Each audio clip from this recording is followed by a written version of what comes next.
Okay, so this is going to be my more comprehensive reaction and feelings towards, the trailer we just got today. This is, and now that I've, this before was the reaction to, the thing at first.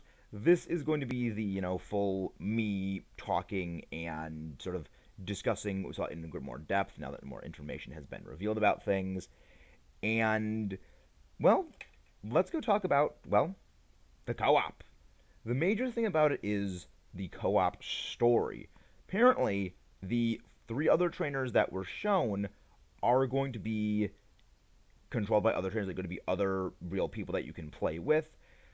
I have a hypothesis about this, and it's that the other players are actually going to be your in game rivals.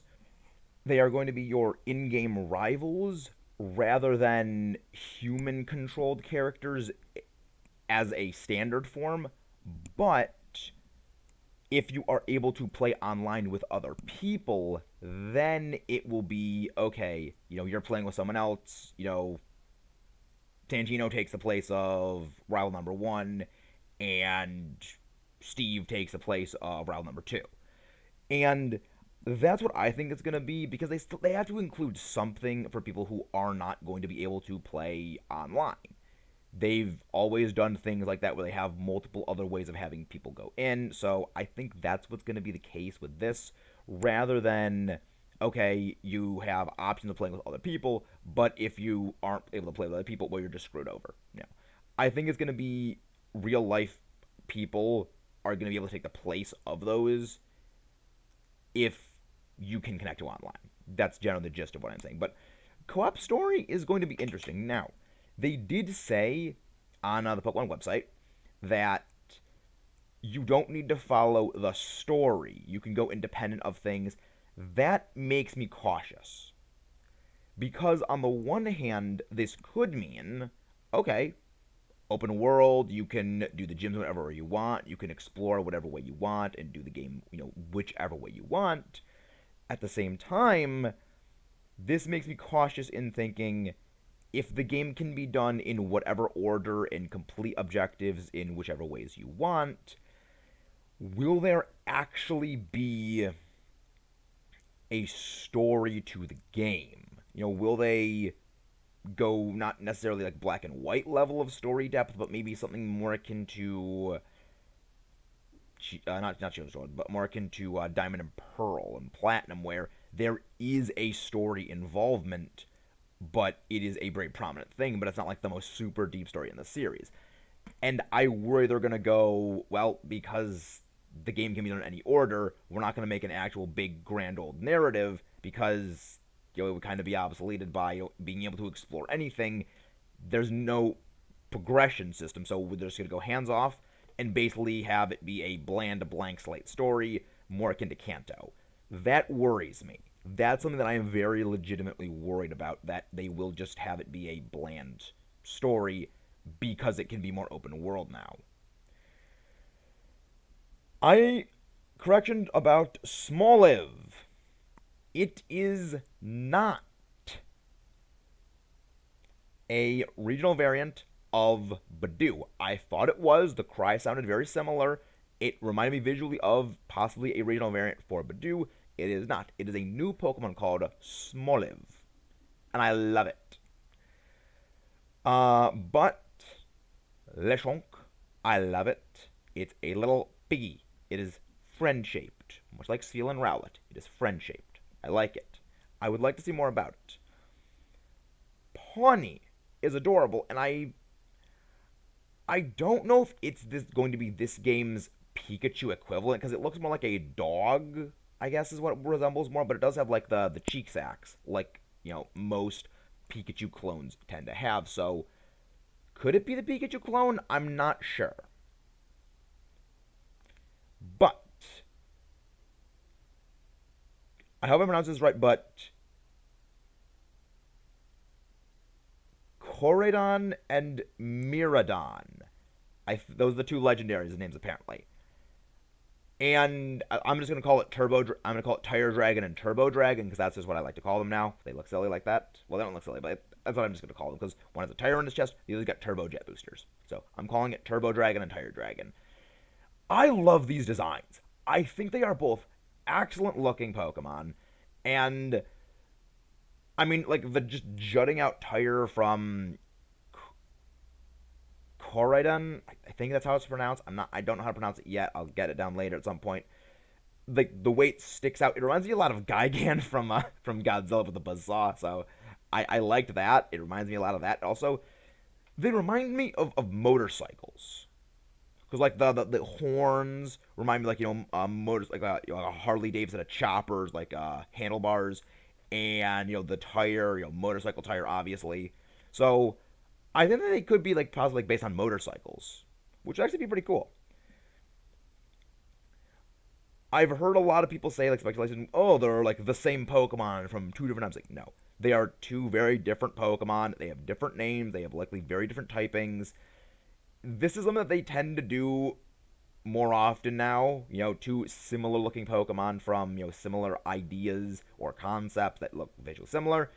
Look at well, Zamazenta and Zacian. They look very, very visually similar. Similar body style, similar design. The ornamentation is different, but they are still distinctly different Pokemon. I don't think that they're the same Pokemon. I've heard some people say, well, one's like it in the future, one's it in the past. No, I don't think it's. I think that they're two separate things. They're related, but they're two separate things. But that segues into my next little thing to discuss. The idea and motif of time. As you can see from Koradon and Miradon, as well as as we've seen, the professors. One looks more like a cave woman in terms of her dress, and the other guy, the absolute jawline Chad himself, has a much more like futuristic looking outfit. And this freeze frame that I took from the trailer, some people have said, "Oh, well, it's a mega ring. It looks like a mega ring." No, I think it's some kind of watch.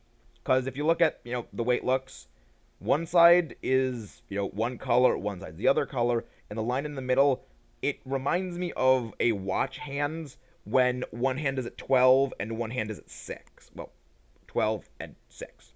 So I think that it's probably some sort of watch. Or because in most games, or actually I believe every single game, the Pokedex has been red, I think it's the Pokedex. Because they've gone from a Pokedex as a standalone thing to the Rotom Dex, to the Rotom Phone, which is your Pokedex and everything else, to, I'm willing to bet, the Dex Smartwatch. I think it's going to be the Dex Smartwatch. But that does bring me into the motif of time. Again, the futuristic looking Miradon and the old timey looking tire on Koradon, the cave woman design of the one professor, and the futuristic design of the other professor. This makes me think that we could have sort of Opelucid City from Black and White, but as a region concept. Essentially, multiple areas would have a more futuristic design in one game, whereas they would have a more archaic, sort of like maybe Roman or more old style European designs, classical European designs, whereas one is more like futuristic designs for the two different games. Again, think of Opelucid City, but on a region scale, counterpart. I think that's more what it could be, because as we know, Hisuian forms will be present in this game. So, they're obviously going to need to explain that somehow. One of the ways that they explain the Alola forms and the non-Alola forms being in Alola is the Ultra Wormholes. I don't quite think time travel is going to be a thing in this game. Maybe, it could be. Again, time motif, likely we could have something to do with time travel.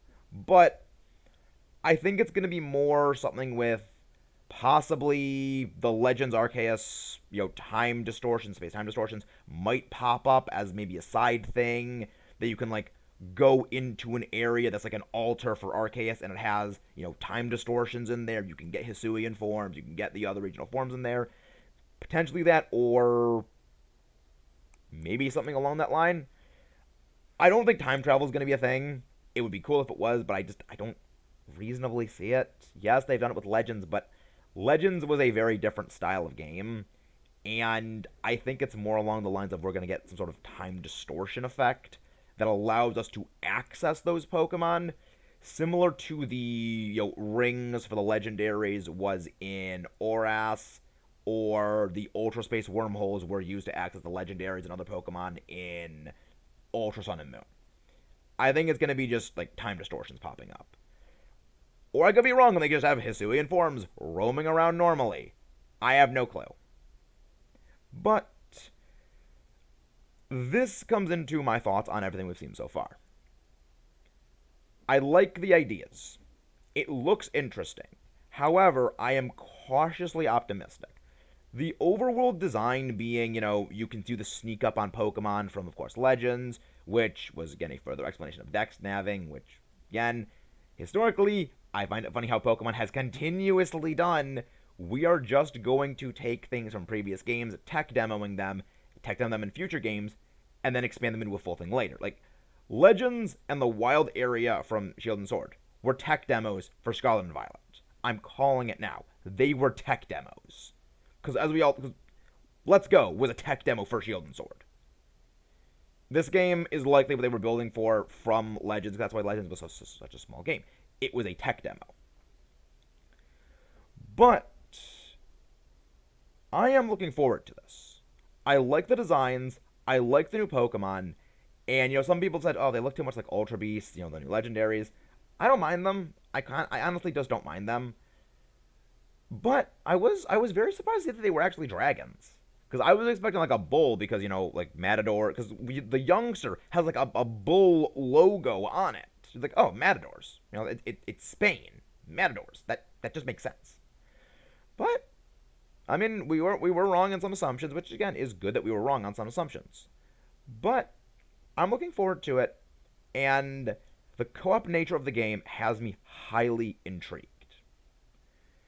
I do wonder the extent to which they're going to go with it and what effect it'll have on the game.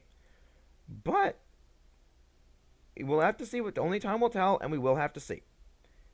The last thing that I will leave with is I was surprised at how many new Pokemon were showcased here. Normally, the reveals and the further expansions of these games have been focused much more heavily on the old Pokemon and showcasing them. As we saw from when Shield and Sword came out, it was a lot of things like Lucario, Charizard, Pikachu, Eevee, all these old Pokemon. Yes, we got things like G-Max Corviknight and G-Max Duraludon being shown, as well as Dreadnought, but it was either the Galarian forms like a Galarian Lanoon, or it was old classic Pokemon being showcased primarily and predominantly over the new ones, or simply just the starters. But this game does not do that. It showcased us several new Pokemon. We got the box art legendaries and 3 new Pokemon. Which, I mean, it isn't much, but considering there was no sign of Charizard, no sign of Lucario, no sign of, like, these big super populars, we had Pokemon like Colossal being shown off, so there are very many things that are different. Yes, there were Pokemon shown from older generations quite, several times, but they were not these big market grabbers. They were not things like, Charizard and Lucario, which surprised me. Last thing is, again, branching off from the comment about, not seeing, we saw the G-Maxes in the previous things, and surprised with that is there is little evidence of a new battle mechanic, a new battle gimmick. This has me hopeful. Because by this time in the Shield and Sword cycle, in the Ultra Sun, Ultra Moon, Sun and Moon cycle, we had already seen Z moves, we'd seen Dynamaxing, we'd seen Gigantamaxing, we'd even probably seen Mega Evolution as far back as X and Y. The fact that they haven't been showing any battle mechanical changes makes me think this is going to just be standard Pokemon battles, which I would be overjoyed if that's the case. I vastly prefer a lack of those annoying battle mechanic and gimmicks because they make the game less fun competitively. If we can have a standard true to form Pokemon game like it was back in Gen 5, I will probably say this might be the best generation since Gen 5, if that is the case. I am hopeful that we have that. But now we get into much more of the prediction category of this. I do not believe there is going to be an Eevee evolution here. A lot of people have been thinking, oh, new Eevee form is going to be Ghost or Dragon or something like that. I highly doubt there will be a new form of Eevee because this goes into marketing gimmicks. Again, Eevee isn't a highly marketable Pokemon. If they spend time marketing, a specific Eevee evolution rather than, a new Eevee form, which they always go crazy over that takes away from Eevee itself. So less promotion for Eevee itself and the rest of its evolutions, focusing one over the other. There's like 8 of them now. You're focusing on an eighth or ninth of the entire population, as opposed to focusing on, the big one that will branch off into the other, 8 or 9 of them. I don't think we're going to be getting one. The other reason is that we didn't get one for Generation 8. We didn't get one in Gen 7. It's been 2 gens of no Eevee evolution forms. Yes, the Gmax exists, but that is because Pikachu also did get one. Likely, this is the end of Eevee getting new things, new forms. I think it's going to probably get some sort of new signature move for this game because they have to give things that. But I'm surprised by it. No, it kind of wasn't showcased. Pikachu does seem to be, of course, Pikachu is showcased, as we all know. But that's sort of the end of my prediction for that. The other thing is the starters. My prediction for the starters is they will preserve the type triangle. However, this would mean Quaxly does not become water flying as is commonly believed. I think it will either become partially rock or it will become a water flying type, with Sprigatito becoming either electric or rock itself. The reason why I believe that is the only time a type triangle has ever been altered, is specifically in the case of Gen 4, where Empoleon was no longer weak to grass. The converse side of this is Empoleon was made steel, so it was weak to ground from Torterra, thus still preserving the one starter good against the other, good against the other, good against the other, in a cyclical cycle. To preserve that, Sprigatito would need to be electric or rock for it to be super effective against a flying type Quaxly evolution. This is also why I don't believe it will become a... I have to imagine this because the only other thing is that it needs to be resistant to flying, because again, the typing triangle does need to be preserved. If it was not, electric or electric or grass or steel, but I can't really see Sprigatito becoming a steel type, it would be weak to flying, which would mean it would be weak to both starters, unless what they do in this instance is reverse the triangle. So the subtyping Sprigatito gets is super effective against the typing that Fuecoco gains, and Fuecoco becomes super effective against Quaxly, with Quaxly, of course, being super effective against Sprigatito. I don't think they're going to do a type inversion like that. I highly doubt that. It could happen, but I just do not believe it will because, again, the typing triangle does reign supreme.